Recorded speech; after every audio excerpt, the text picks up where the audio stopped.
Here we are live from Israel with Avi Lipkin, founder of the Bible Block Party, international speaker, author, inspiration to the world, God's gift to America from Israel. Avi Lipkin, how you doing, Avi? Great to be with you as always, sir. All right. Well, hey, you didn't flinch when I said God's gift to America from Israel because a lot of my friends would concur. And now, folks, there's a lot of things you see on the news. You can't trust one of them, but you can trust what we're doing right now. That's why it's so important to support GLC, glc.us.com, glc.tv, the last bastion of American freedom and speech. Not even other Christian networks will give it to you like we do in terms of the truth. And here we are right now with Avi Lipkin. Avi, tell us what's happening right now there on the ground in Israel. Well, the latest breaking news is very interesting, and it just came out of the Israeli news a few minutes ago. It was an official announcement from the IDF spokesman. And if you remember yesterday, Israel targeted with accurate rockets, which were about 30 pounds each, accurate rockets which killed two Hamas, leading Hamas terrorists in Rafah. And something strange happened, and all of a sudden, 2 dozen, 3 dozen Gaza Arabs who were not connected to the battle were killed in a tremendous fire, which took place. And of course, Israel was condemned without anybody checking the facts. And they announced just a few minutes ago that this was a classic case of Hamas burying tons of dynamite under the ground about 100 yards away from the encampment of tents where the Gaza evacuees were sent to. And the two rockets that Israel fired did not kill those people. What happened was when they hit the two terrorist leaders, it set off secondary explosions. And that whole missile base with missiles under the ground exploded, and then the fire spread to the encampment. It had nothing to do with killing innocent civilians. Hamas just plants dynamite everywhere, and wherever they set off a bomb, the whole thing just blows up and burns everything in its path. So, of course, Israel regrets the deaths of innocent civilians, but this was something that was set up by Hamas to do precisely that. I don't know if anybody in the world media is listening or paying attention, but of course Israel is a very convenient target for being blamed. Well, Hamas knows all it has to do is just coordinate with their cronies in the media, the mainstream media. It's no secret for those who are willing to learn the truth that Hezbollah, Hamas, any other terrorist organization is renowned for putting weapon caches in schools, hospitals, and the lives of the average Palestinian means nothing to these terrorist organizations because the media lapdogs will, of course, use that. I used to say use that to blame Israel, but they're told to blame Israel. They have a good friends, and they're bought and paid for media outlets. And it's just part of the game. It is very sad, the collateral damage. Israel goes to great lengths to avoid collateral damage. And yet, if they succeed in not having a high body count among the innocents, well, you can count on the terrorist organizations who indoctrinated these terrorists as children to blow themselves up and blow others up. I'll never forget the first time I heard someone brave enough on mainstream media to say, stop calling them suicide bombers. They're homicide bombers. They can go out in the desert and kill themselves all day long if they want, but when they kill innocents around them, they're homicide bombers. There's never been a concern on behalf of these terrorist organizations or the PLO to kill civilians around them when they're making their points. And as a matter of fact, the Iranian government and someone even say the Saudis will pay martyrs for striking targets and killing innocents. So all of a sudden, innocent lives matter when you're a terrorist if they're killed by Israel or allegedly killed by Israel. But otherwise they're just a part of the game on the chessboard, right? And so very sad that there's been a loss of life. Unfortunately, these tactics are nothing new. I've never forget seeing a meme where an Israeli soldier is standing in front of a baby carriage firing, and the Hamas or the PLO or Hezbollah or whatever, they're standing behind the baby carriage firing. They know that they'll get more attention from their bought and paid for mainstream media. That's why we're doing what we're doing here today. They had an interesting interview with one of our former chiefs of staff of the Israeli army. His name is Zahavi. And he retired about 2 years ago. And he was talking about a meeting he had with a 3-star general in the U.S. military, and was explaining about how Israel is so careful not to kill, innocent civilians, that what Israel does is they go in and instead of flattening the whole neighborhood, they go in and they go from house to house and they drill through the wall of one house into another house, the apartments. And that way they find the terrorists, they kill them, they find the dynamite, they find the guns, everything. But it's done surgically so as not to compromise innocent lives. And the American general just sat there silent, didn't say anything. And so the Israeli chief of staff says, well, so what do you think about it? He says, well, actually, in the U.S. military, we just flatten all the buildings in the area, so there's no problem to go surgically. Israel is the only country that is forced to go through this double standard and then still get blamed. So, by the way, I have to tell you, today in today's news, they said that the Philadelphia Road, which is the border between Egypt and Gaza, is about 14 kilometers long. 14 kilometers is about 10 miles. And to date, as of today, the Israeli military has taken over 80% of the Philadelphia Road.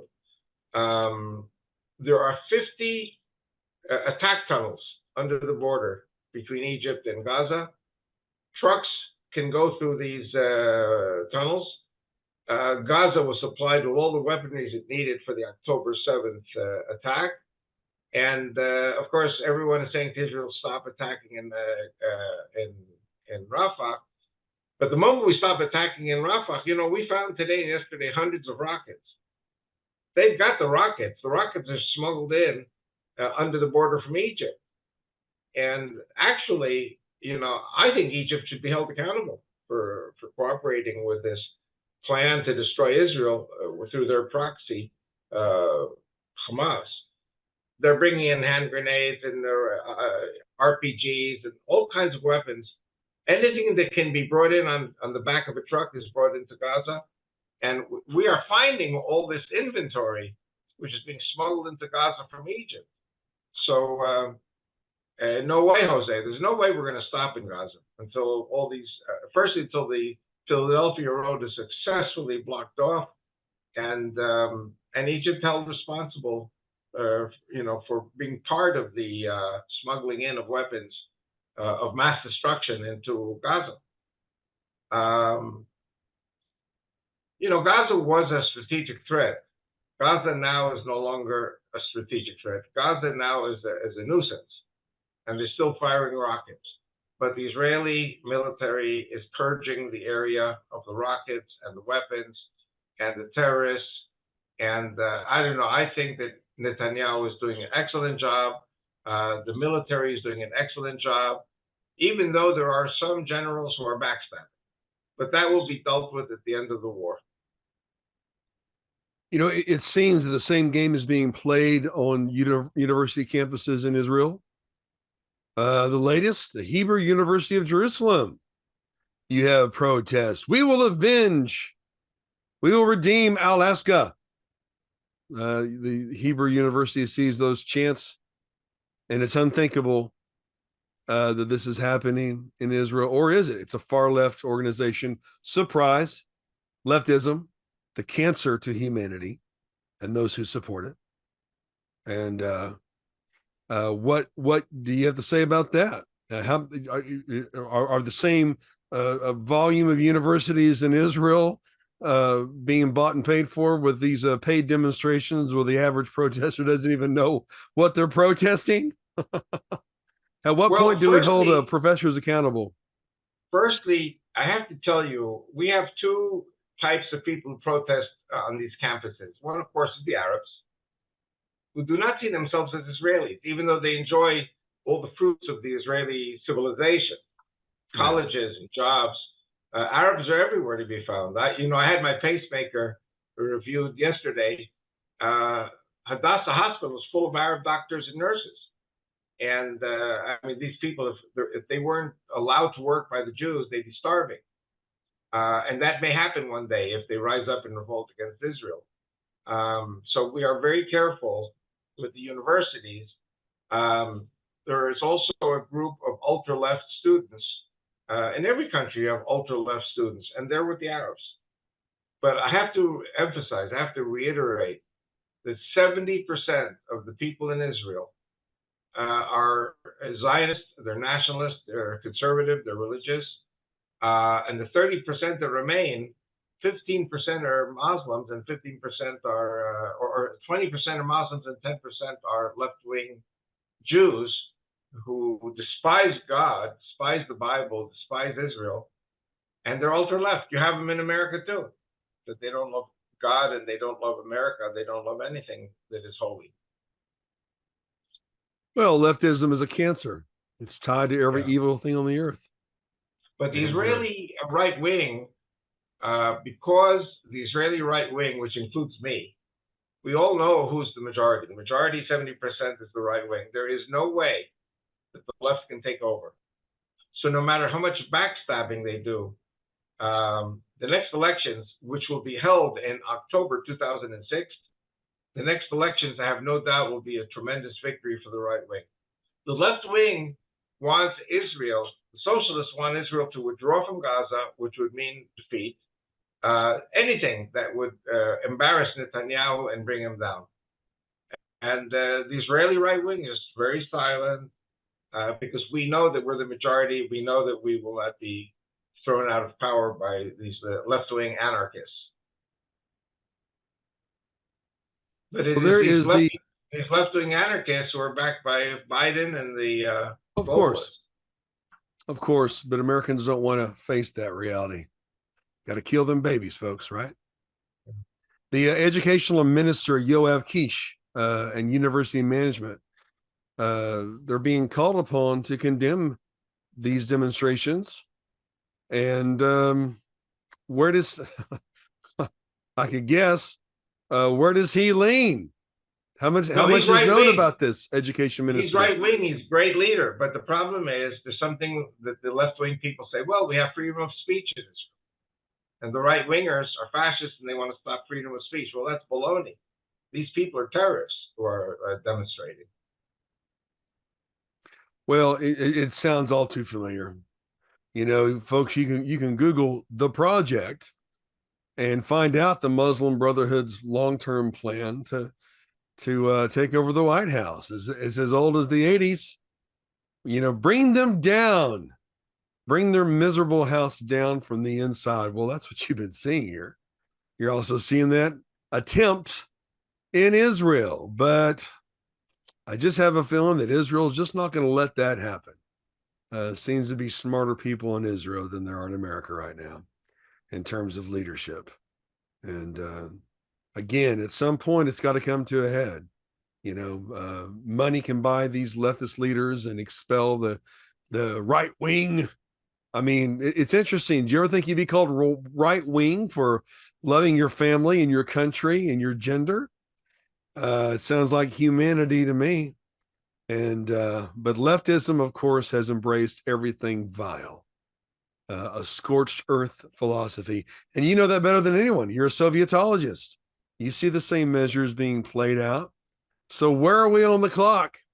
Are we at midnight? Are we 11 o'clock, 10 p.m.? Where are we in regards to Israel? Where do you think Israel is?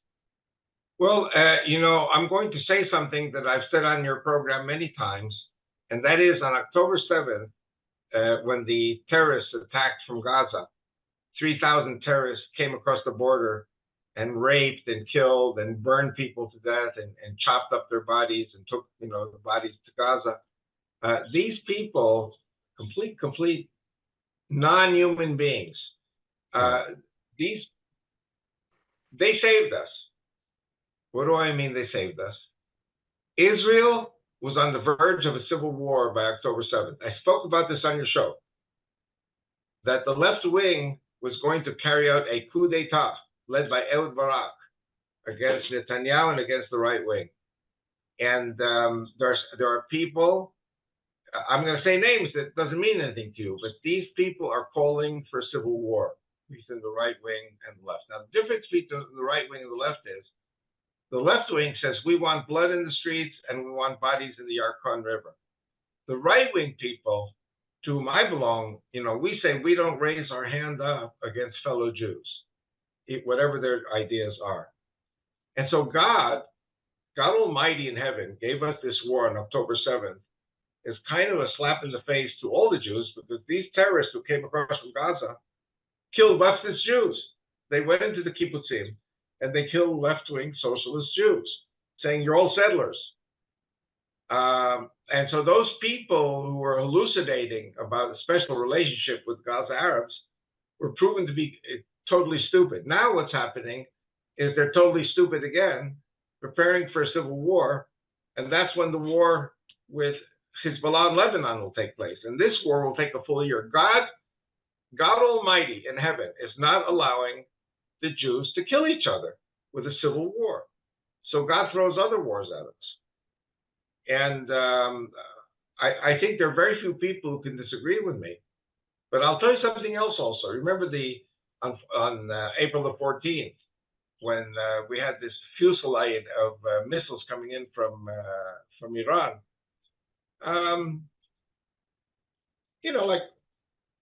We have never had a problem with Iran historically. And they're shooting missiles at us. I mean, they want to destroy us. And I'm going to reveal a military secret. One of the reasons we don't attack Iran is because we are working to develop and perfect the Nautilus. I don't know if you heard of the Nautilus. It is a laser-based system up in the air, in the planes, that can send a zap and destroy the missiles from Iran in midair. Because what we have on the ground, if the Iranians launched 20 or 30 missiles at a single target, like our electrical facilities, there's no electricity, because you can stop 5, 10 of the missiles. You can't stop 30 missiles. But if you have the Nautilus, you can launch an electronic beam. Every few seconds, you destroy another one up in the stratosphere. And so this is the reason why I'm giving you a military secret now. This is the reason we are not attacking Hezbollah. We are not ready yet for the onslaught of Iranian missiles. When we are ready, then we will have the war with Iran as well. A lot of things are going to happen. A lot of things are going to come down.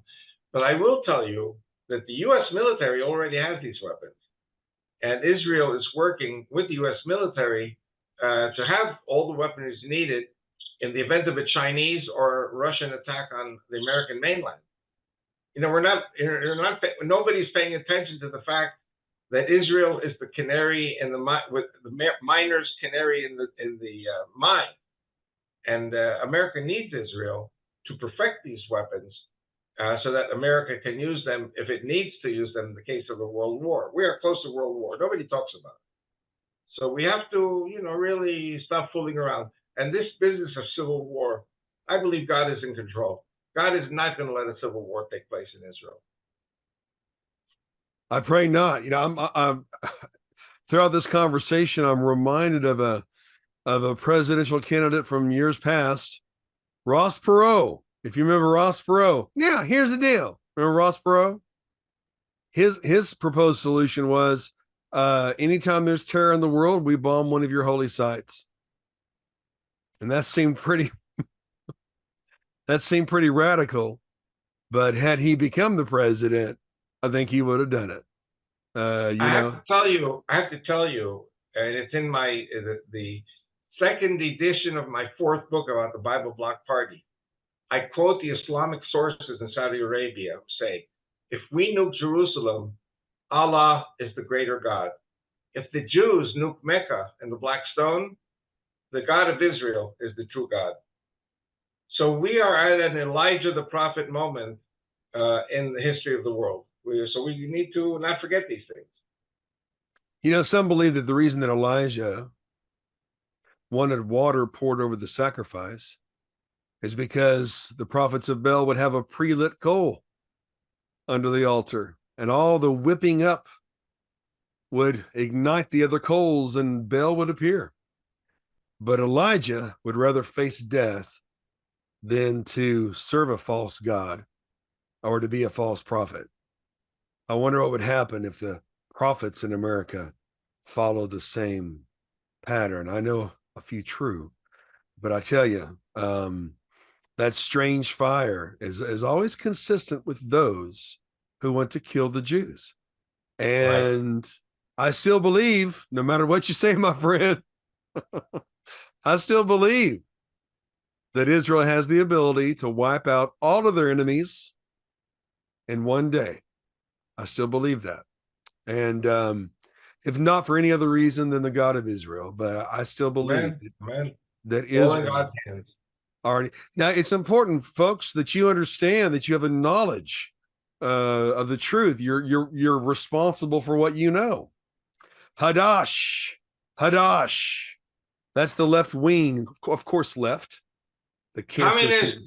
It's Hadash is the Communist Party. Yeah, the left wing political party in Israel that advocates for the socialist and Arab Jewish cooperation. No, they really don't want Arab Jewish cooperation. They want Arab socialist cooperation, because true Jews serve a different God than they do. And so, and the Jews have to die. Even the socialist Jews have to die. Well, you know, the Jews are the useful idiots of the Muslims. Yes, and all you have to do is educate yourself in communism, right, or see how Lenin used the useful idiots, the same people that were championing the cause. You know, it's like seeing the rainbow flags, you know, LGBT for Islam. Well, I tell you, you're the first thrown off the bridges and thrown off the buildings and beheaded because of that. And you are the useful idiots. If you don't do your homework, they can't go against their mandates and belief system. And so, you know, again, money talks. You know, it dawned on me the other day, though, who holds these professors accountable? Because these young people aren't coming up with this idiocy on their own. It's being propagated in the universities. And the same dilemma here in America. You send your child to a Marxist center, you know, and you're shocked when they come back as a Marxist, you know, that they take money from the government, millions, and they take millions from you. But how many times do we have to see history repeat itself where children are turned against their parents? You know, it's the old playbook, the communist socialist playbook. And unfortunately, among the Arabs, you know, there's common ground, the same objectives. It almost seems like the communists want the Arabs to do their dirty work. You know, I have to tell you something. You know, in Poland, in World War II, that was the biggest killing field of the Jewish people by the Nazis. And there were some Polish who were with the Nazis. Some Polish, not, I don't know, many, not many. But there were 7,000 righteous Gentiles who hid Jews in their homes, protected them, and also worked with the Catholic Church to defend the Jews at that time. Interesting. Yeah. In Gaza, there wasn't one righteous Gentile who told the Israeli intelligence where the kidnapped people were, you know, where the bodies were. All of this was hidden. And all the Gaza Arabs were totally in agreement with the annihilation of the Jews. And the Arabs in Judea and Samaria, the West Bank, they all agree with Gaza. They all support the attack of Gaza, of Hamas on the Jews on October 7th. And they're going to do it to us. We are told in the media today in Israel Every community is a target for an October 7th type attack. What do you say about that? Well, here's what I say. People thought it was harsh when Nehemiah sent away those who were not a part of the covenant.